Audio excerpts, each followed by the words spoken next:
Roche Dizem, Festival des Arcs. Je dirais, le moment culturel le plus accessible que tu peux offrir à ta petite amie quand tu es jeune, c'est une place de cinéma. Ce que j'espère, c'est qu'on puisse avoir un moment de communion autour d'une émotion. C'est important aussi de mettre les curseurs indulgence au maximum, parce qu'il y a beaucoup de premiers films.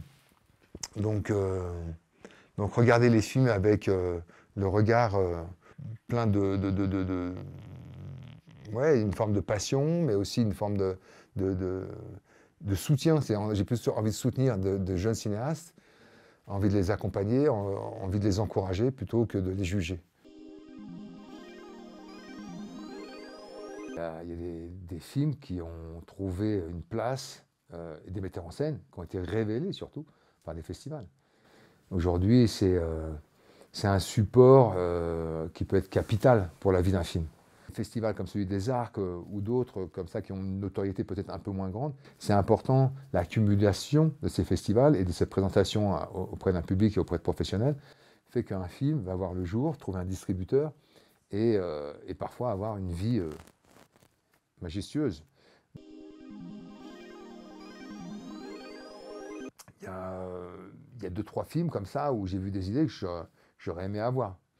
Des idées de plans parfois, hein, pas forcément des sujets, mais des idées de plans, des idées de mise en scène, et même une forme de direction d'acteur parfois qui est... Ouais, moi je m'inspire beaucoup. De toute façon, mon cinéma, il est fait que d'inspiration, donc plus ancienne parfois, mais aussi récente ou d'auteurs inconnus. Moi, il y a un film que j'ai beaucoup aimé cette année, qui a été encensé par la critique, peut-être pas vu par le grand public. Ça s'appelle Hit the Road. C'est un road movie iranien de Panahi. C'est un film exceptionnel. D'abord par son interprétation, il y a un enfant dedans qui joue d'une façon mais magistrale.